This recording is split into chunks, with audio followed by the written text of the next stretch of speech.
Welcome back, legends. I hope you're all amazing. On today's video, I'm finally trying a JP2C, the John Petrucci signature 2C plus amplifier from Boogie.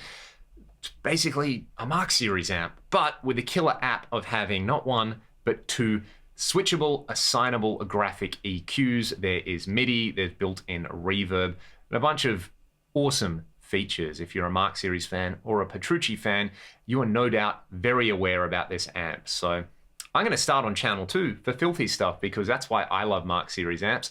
I'll try to remember to put some timestamps in here, so if you want to hear channel 1 first, you can skip through. But basically, I've set this amp where I think I will like it, and you can use this as a what to do in case you encounter a Mark series amp in the wild guide. Start with the bass all the way down, the middle quite low, and the treble cranked up. Because in these amps, this tone stack is placed before the main gain stages. You do that, and then you kick in a graphic EQ. So they're very mid-range heavy amplifiers. These controls basically set the character of the distortion, and then you sculpt out the tone with the graphic EQs. So I've set up the first graphic EQ for a big scoopy style thing, and then I've got a less of a scoop going on EQ2, and we can switch between them. So EQ1 is on at the moment. You can see the settings on there. This is my PRS in drop C. I want some big chugga chuggers. Let's just see how well I eyeballed this without hearing it.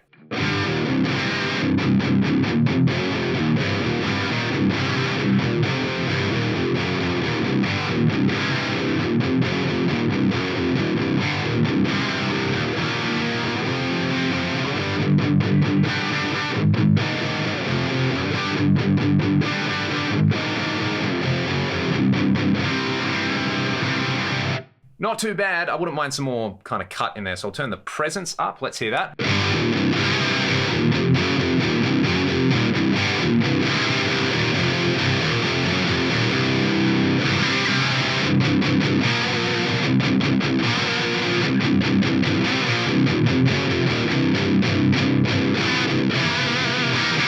I like the gain structure in there, and I like the overall EQ. It's maybe just a little bit bass heavy, so I'll bring this slider down a little bit, and then we've got a pull presence and a pull gain control. What does pull presence do? On my Mark IV, let me grab that, I've got sweaty fingers. On my Mark IV, it kind of lowers the volume pretty drastically. Let's have a listen to this.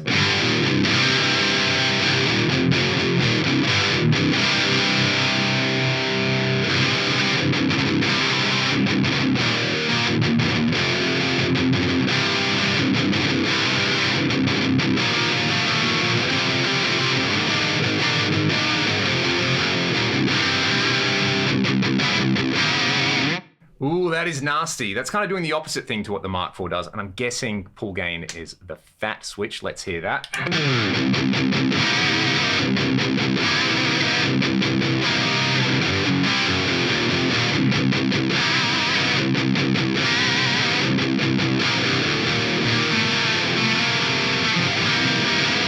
That is pretty monstrous. The low end on here is really, really well defined, but really, really big and just kind of girthy. There's also the addition of these shred switches, which are like a kind of built-in pre-gain boost.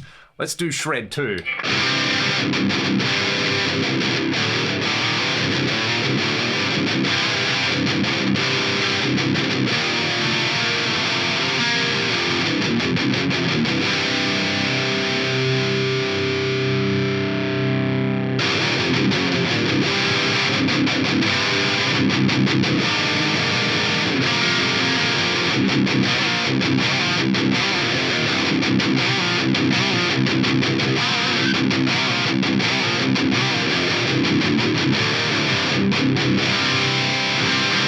Oh, it's so good. I'm gonna bring the bass up just a little bit on here. What are we gonna do? Maybe let's unfat switch this, and I'll bring the mid-range up just a little bit. I'll switch over on the graphic in just a second, but yeah, this is a very, very good Mark series style sound.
That is really cool having the switchable EQ on there, and that shred switch just takes it over the edge into absolutely insane territory, which is what I want out of one of these particular amps. So just without comparing them side by side, you can probably see, maybe see my Mark IV back there.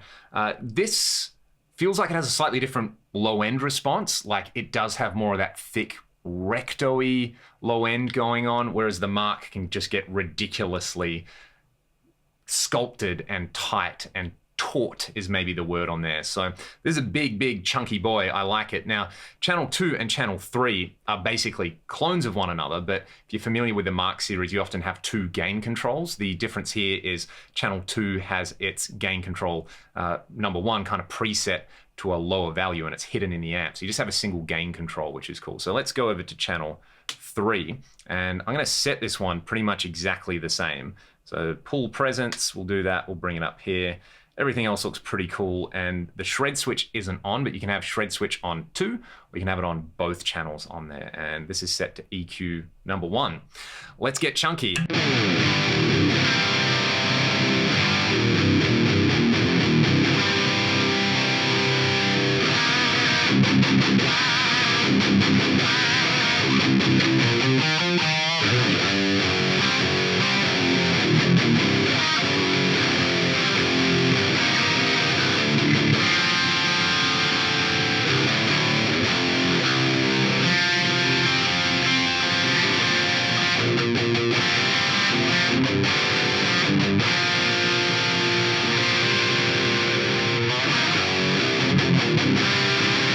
Ooh, I like that. That feels a little bit different under the fingers. They're probably not set 100% exactly the same, so let's set them 100% exactly the same and just have a listen to the difference in there. I'm trying to eyeball this. So I'll go channel 2, then I'll go channel 3. The shred switch is on both of them.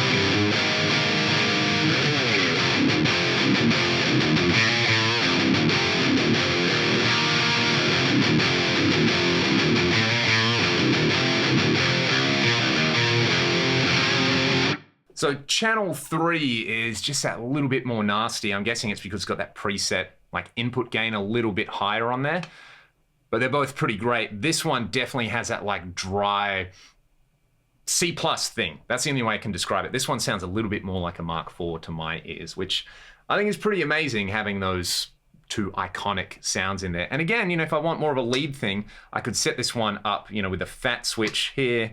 I'll put the pull presence in. I'll use a second graphic EQ, and now I can swap between like insane chugga chugga and then smooth and creamy Mark. Let's do that. Let's do just that.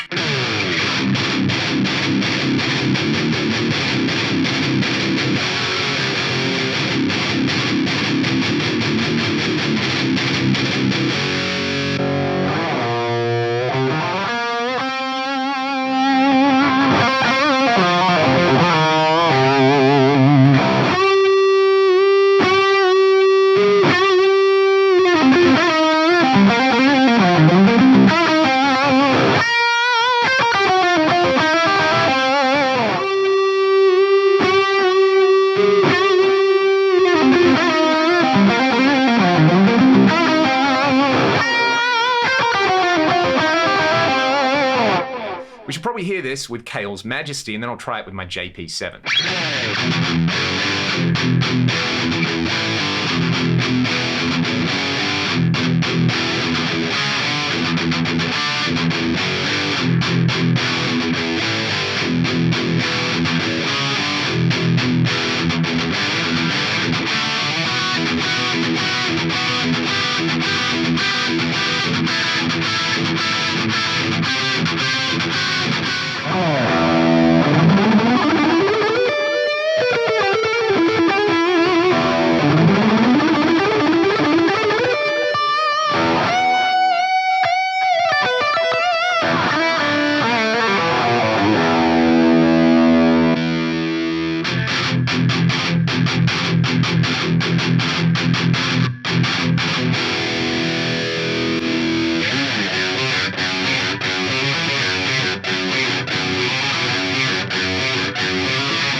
Let's hear the clean channel on this. On the Majesty, both humbuckers are tapped and I'm in the middle position at the moment for a nice big bright clean sound.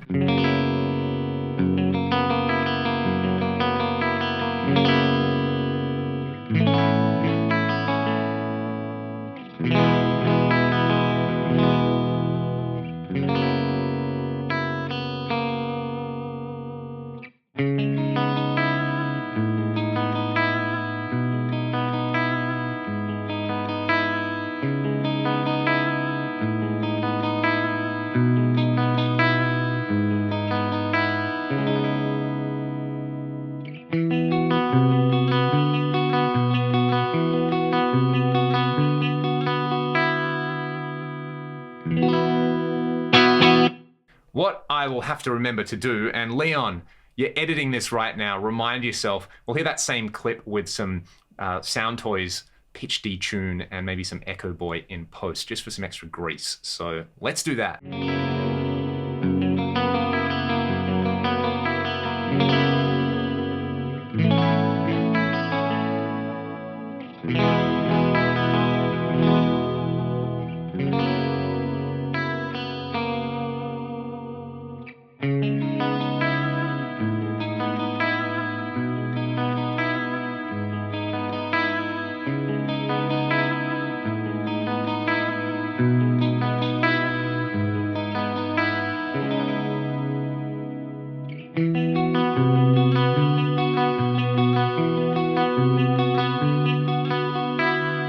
That also let me grab my Strat. Let's hear those same settings on the neck pickup.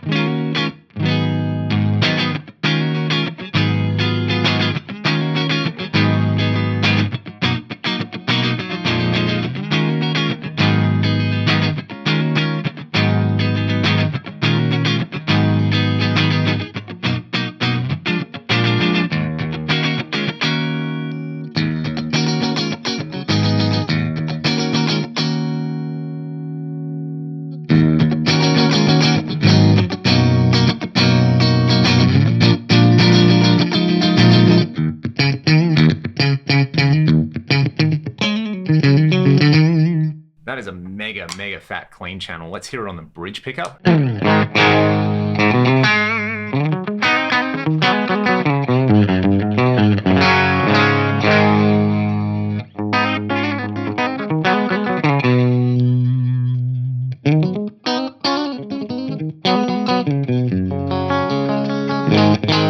Oh, that is really nice. I'm going to back the gain off, and I've got my Cael 76 compressor plugged in now. Let's hear that on the neck pickup.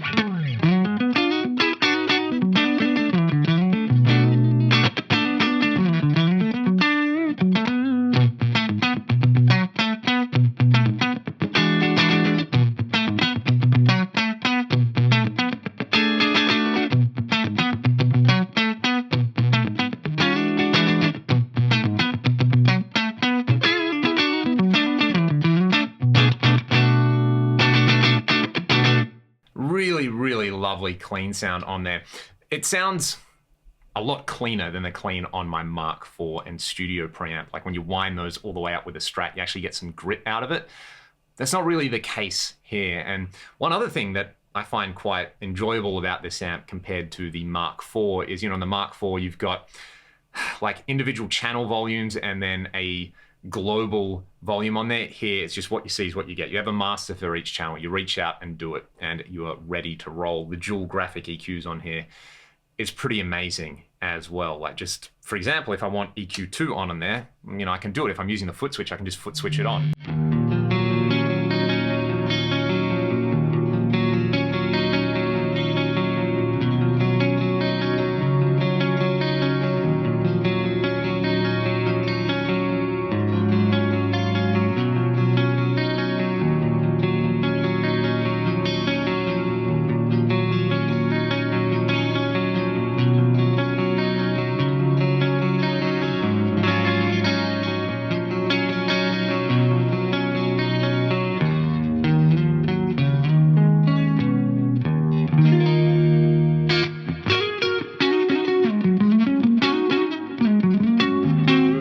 These amps cost a lot of money. I would say if you want a great versatile Mark series thing, get a secondhand Mark IV because I paid probably about a third of the price what you can get one of these new for in Australia for my Mark IV. And it kind of does all these things. It's like in the ballpark. It doesn't do them exactly the same. But if you've got the money and you want the added flexibility of things like MIDI and having individual reverb controls per channel and the dual graphic EQs and the built-in shred switch, and you just want an amp that can give you a great clean sound and the most ridiculous over-the-top high-gain chugga rhythm sound and lead sound, and it'll do stuff like I can go to the second channel and keep the gain really, really low on here with a Strat, and it will not be the most ridiculous thing you've ever heard in your life.